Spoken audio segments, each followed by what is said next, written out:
रामानंद स्वामी, रामानंद प्रभु, रामानंद संप्रदाय के सर्वे सर्वा विद्यार्थी थे। आयुष्य तो कम था, पाठ रट रहे थे, फूल लेने गए, साधु ने डांट दिया कि क्या पाठ रटते हो, तेल खत्म हुआ, बाती बुझ जाएगी, तो पाठ तुम्हारे काम आएगा विद्वता। बोले गुरु जी हमें ये विद्वता देके बाद में आध्यात्मिकता का देंगे। तो जो भी बाबा ने संत ने डांट दिया कि है मूर्ख, पता क्या कल क्या होता है, पहले आध्यात्मिक उन्नति करना चाहिए, जा तेरे गुरु को बोलना मेरे से मिलने आए। तो उनके गुरु मिलने गए। गुरु मिलने गए तो गुरु ने कहा कि हाँ मैं ज्योतिष विद्या जानता हूँ, लड़के की आयुष्य तो बोले फिर तुमने उनको पढ़ाने का क्यों ठाना, उनको तो आध्यात्मिक विद्या देनी चाहिए, हम मृत्यु से बचाना चाहिए, इतना अच्छा लड़का है बेचारा। बोले महाराज मैं जानता हूँ कि इनकी आयु कम है, लेकिन मृत्यु से बचाने का इनका तोड़ मैं नहीं जानता हूँ। बोले मेरे पास भेज दो इस विद्यार्थी को। शिक्षा गुरु ने दीक्षा गुरु को समर्पित कर दिया विद्यार्थी, और वो दीक्षा गुरु ने आध्यात्मिक दीक्षा देने के साथ साथ मृत्यु की वेला पर अपनी योग शक्ति से, आशीर्वाद कृपा से उसकी मृत्यु का काल हटा दिया। तो 111 वर्ष की उम्र हो गई। प्रयाग में जन्मा 1299 में, मालकोट गांव गरीब इलाका, रामदत्त पिता, पुण्य सदन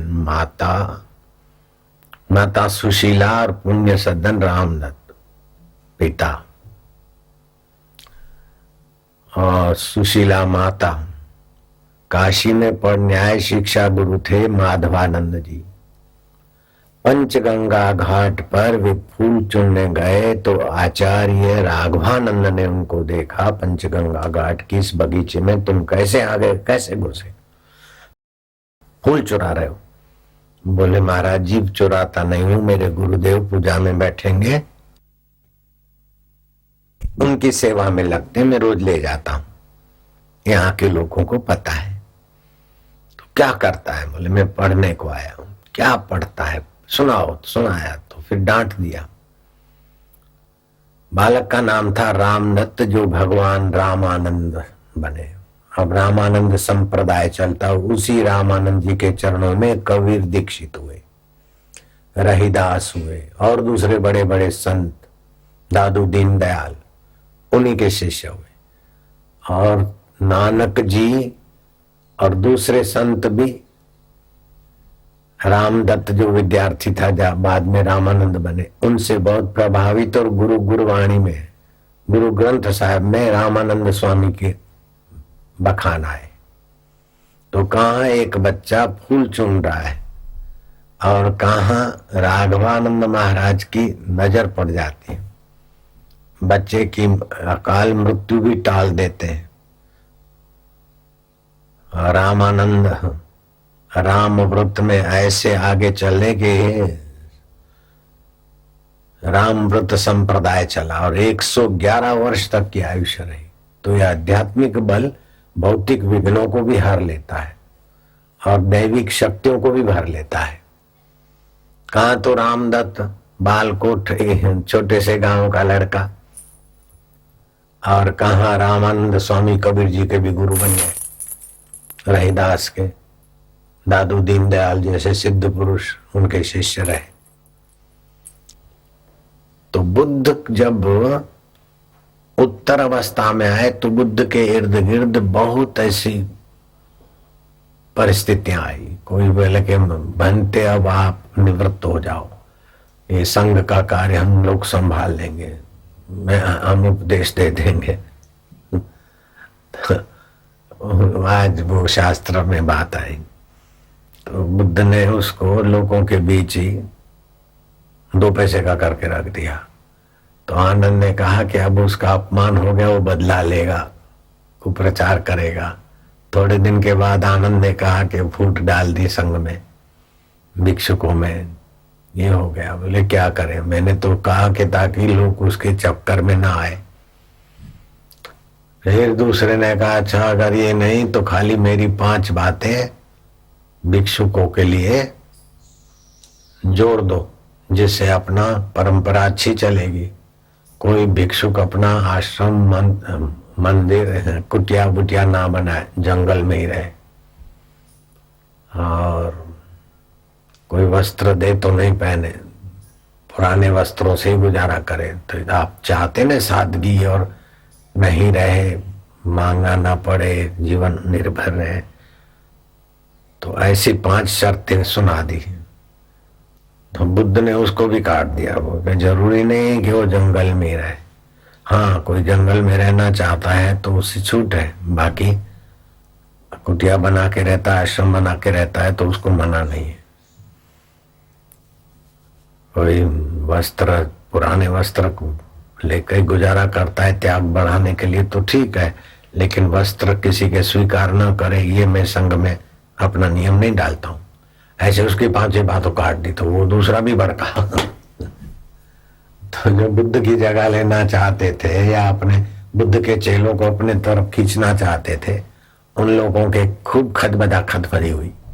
वो आज किसी ने पढ़ के मेरे सेवक ने सुनाया मेरे को।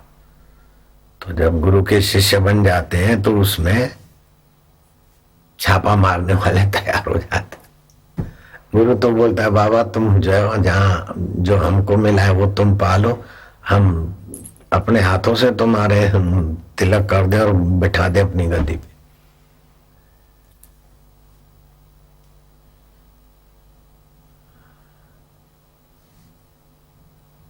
तो जब तक भगवान में ईमानदारी की प्रीति नहीं होती तब तक राग द्वेष ईर्ष्या भय शोक वासना मिटती नहीं, और वासना मिटती नहीं तब तक दुख मिटते नहीं।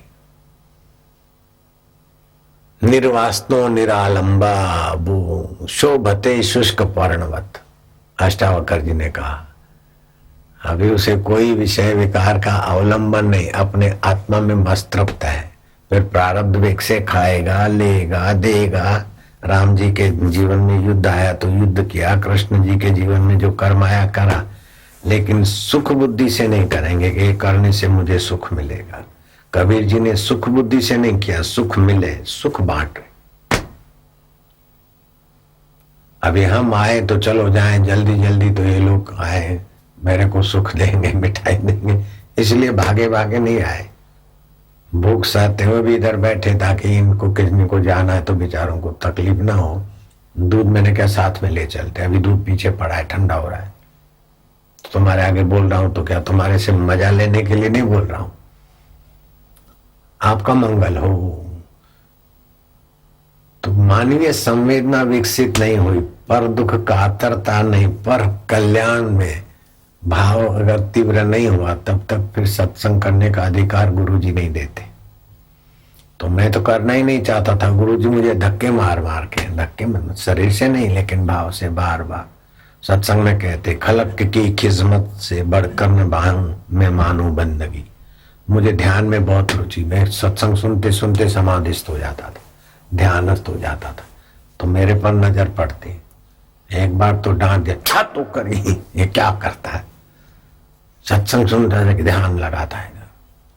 ये तो सत्संग में तो ध्यान तो मेरा छूट गया, लेकिन फिर जाके ध्यान करूंगा, इसलिए बार बार गुरु जी बोलते, खलक की खिदमत, खलक जी खिदमत खान भाया बंदगी बेहतर। फिर लोगों के सामने बोलते और फिर नजर मेरे पर डालते। मैं समझ जाता कि मेरे लिए प्रसाद है। लोगों की भलाई से बढ़कर मैं समाधि को भी नहीं कुछ मानता हूँ। तात्पर्य यही होता है, खलक जी खिदमत खान भाया बंदगी बेहतर। ऐसा करके थोड़ा सत्संग करते और फिर कृपा दृष्टि मेरे पर डालते। कृपा दृष्टि मतलब क्या है, सुनता है कि नहीं सुनता है, इसको असर हुई कि नहीं हुई मतलब। तो मैं तो एक बार उपलेटा में बापू जी के दर्शन करने गया, तो सामने गिरनार के पहाड़ दिखाई दे रहे थे। तो मेरे मन में सुना था 84 सिद्ध रहते गिरनार में, कि अब की बार बापू जी से दिशा जब जाऊंगा तो बापू जी से आज्ञा लेके 84 सिद्धों की जगह है गिरनार, जाऊं कोई सिद्ध विद्ध योगी वोगी से जरा भेंट हो जाए। उत्सुकता होती है जवानी में, देखने की, जानने की, पाने की होती है। तो जो मेरे गुरुदेव का सेवक था उसको मैंने बोला कि मेरे को तो यहाँ से सीधा आश्रम में नहीं जाऊंगा, उधर गिरनार जाने का विचार है, तो जरा मौका मिले तो साईं से आज्ञा ले लेना। तो हम साईं की, गुरु की आज्ञा के बिना इधर उधर नहीं जाते थे, क्योंकि गुरु की आज्ञा में रहेंगे तो छत्र छाया रहेगी, गुरु की जिम्मेदारी से उन्नति होगी। अपने मन माना चल दिए तो फिर हम अनाथ हो जाएंगे। तो उसने तो बढ़ा चढ़ा के बापू जी को कई और ढंग से कहा। तो दूसरे दिन, अरे डांच इधर आओ, मैं तो सत्संग सुनो। हम एक पढ़ने वाला, एक में सुनने वाला और गुरु जी सुनाने वाले। तो ऐसी करुणा रहती थी मेरे को, तो वो डांट भी बहुत सुखदायी लगती है। तो सत्संग चला, फिर गुरु जी बोले कि एक बार कोई राजकुमार को राजा ने उठा के तिलक करके राजगद्दी पे बैठा दिया। अब वो राजकुमार राजगद्दी पे बैठा, मैं राजा हूं ये तो बोलता है। फिर वो मंत्रियों के बेटों से अथवा चपरासियों से उनसे कुछ पाने को या कुछ जानने को वो भागता है, तो वो राजा हुआ कि मूर्ख हुआ? मैं क्या साईं में हुई। तो साईं भी खूब हंसे प्यार से, ये समझ जाता है। मैं समझ तो जाता था खूब, मेरी बुद्धि भगवान की दया से ऐसी थी, सूक्ष्मता थी। फिर साईं ने कहानी में, सत्संग में फिर कहानी शुरू की। एक दिन सूर्य भागा भागा जा रहा था। किसी ने पूछा, हे आदित्य नारायण आप कहाँ जा रहे हैं? बोले वो जो जुगनू है ना, जुगनू से रोशनी लेने जाता हूं। अरे सूर्य नारायण आपको क्या हो गया है? जुगनू खुरखुबीता भी उनको बोलते, आज्ञा भी बोलते। और सूर्य नारायण भागा भागा जा रहा है। किसी ने पूछा कहाँ जा रहे हैं, कहाँ जा रहे हैं? बोले वहां फुर्सत नहीं है। अरे महाराज बता दो कहाँ जा रहे हैं? बोले जुगनुओं के पास जा रहा हूं। क्यों? कि रोशनी लेने। अब वो सूरज है, सूरज ऐसा करे तो कैसा रहे? मेरे तरफ देखे तो मैं हंसा। उनकी मीठी याद से भी अभी मुझे मजा आता है, कितनी दया है। हमने कभी भी गुरु के टोकने का, रोकने का, टोकने का, डांटने का गलत अर्थ नहीं लिया। जब लेते हम सीधा अर्थ लेते। हम अहोभाव से भर जाते कि गुरु जी हम कहीं फिसले नहीं, इसलिए कैसी युक्ति से बताते। कितनी दया है, कितनी करुणा है। एक बार इस प्रसंग में टोका गुरुजी ने, और एक बार गुरुजी ने डांटा। कोई बोल रहा था कि तुम ऐसे जवान होकर अभी ये क्या वेदांत के चक्कर में ये साधना करो, ऐसी ये होगा, ये अनुभव होगा, ये होगा, ये शक्ति मिलेगी, ये सिद्धि मिलेगी, ऐसी कोई पटियां पढ़ा रहा था। तो किसी ने जाके कहा कि वो सन्यासी के साथ कुछ माता जी की साधना और ये और अम्बा माँ की साधना और ये सब वो बोल रहा है, और ये कुछ पट्टियां पढ़ा रहा है साधु इनको, और ये सुन रहे हैं। बोले उनको बुलाओ। मेरे को बुलाया, साईं आ रहे हैं। तो मैं तो भाग के आ गया। बोले सत्संग क्या बात चल रही? मैं क्या साईं मैं नहीं गया था, उसने बुलाया, और फिर ऐसी ऐसी बातें अंतसंग बोल रहे।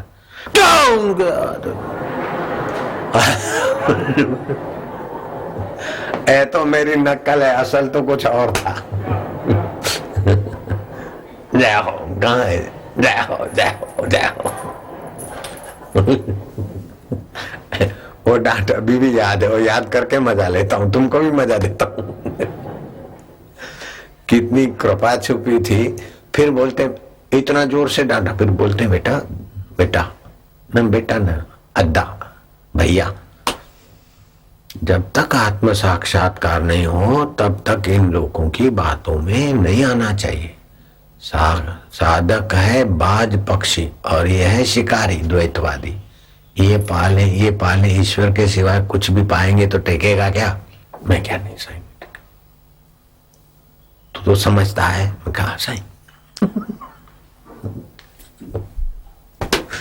उसके बाद हम किसी बड़े बड़े संतों से मिले, लेकिन अहोभाव सतगुरु के सिवाय कहीं नहीं। मित्र भाव, राम सुखदास महाराज इतने मित्र भाव, घाट वाले बाबा मित्र भाव, दूसरे मस्तराम संत थे मित्र भाव, वायु पीकर पेड़ पे रहने वाले योगी मित्र भाव, गंगोत्री से आगे गौमुख अदृश्य होने वाले योगी मित्र भाव, नारायण बापू ज्ञानी जैल सिंह भी उनके आगे मत्था टेकता था। मित्रवत हम अपनी गुफा में रहे। यहाँ आए नारायण बापू, आबू की तुम्हारी गुफा में चलते। मैं कहा चलो। गुफा देख के મને यहाँ रेवा देसो, मारे रेऊ छे। मैं क्या, मैं नहीं रहने दूंगा, तो मेरे सामने देख ले। गंभीर हो गए, वो सोच नहीं सकते कि मैं उनको ना बोलूं। मेरा उनका तो स्नेह था। जैसे तुम्हारे हाथ में लड्डू और मैं बोलूं एक मेरे को ही लड्डू दोगे और तुम बोलो नहीं, तो मेरे को कैसा लगे।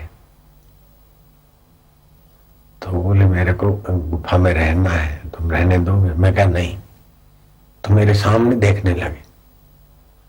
मैं क्या, मेरी गुफा हो तो मैं रहने दूं ना दूं, तो आप ही कहा, मैं भी आपका ही गुफा भी आपकी। आप पूछते कैसे? अरे वो अच्छा। फिर रहे कई सप्ताह रहे हम साथ में। तो लंबी सी गुफा है, अभी भी वैसी की वैसी है। तो उसमें दो भाग जैसे थे, दरवाजा बीच में नहीं था। तो हम मूंग अथवा खिचड़ी और दाल मिला के खा लेते सब्जी, और इनके लिए दूध होता था। ये दूध पी के थोड़ा लेट जाते थे। हम भी भोजन करके 10-5 मिनट आड़े लेट जाते। तो इनकी आदत थी नारायण बापू की, हे प्रभु दया कर, थोड़ी देर हो, हे प्रभु दया कर। तो एकाएक शांत वातावरण गुफा में, हम दोनों। ये कई बार कहा है, लेकिन नए नए लोग कहने तो फिर से दोहराता हूं। और संतों का संस्मरण हृदय पवित्र करता है। उनको आ गई जवाई, दया करने। मैं लेटा था भोजन करके, मैं उठ के खड़ा हो गया, वो लेटे रहे। देखे क्या सारा दिन दया कर दया कर दया कर, कोई तुम्हारा नौकर है? दया कर दया कर, उसकी मर्जी, जब चाहे करेगा। हे प्रभु ये कर वो कर। मेरे सामने लेटे लेटे देख, ऐसा आश्चर्य से देखे तो मैं रुक ना सका। मैं दर्द आटा सा, फिर वो भी खूब हंसे। बड़ा आनंद। जो सजाती विचार के संत होते ना, उनसे मिलने में ज्ञान ध्यान की बातें तो होती, साधना की सूक्ष्मता की, लेकिन सहजता का भी बहुत आनंद आता।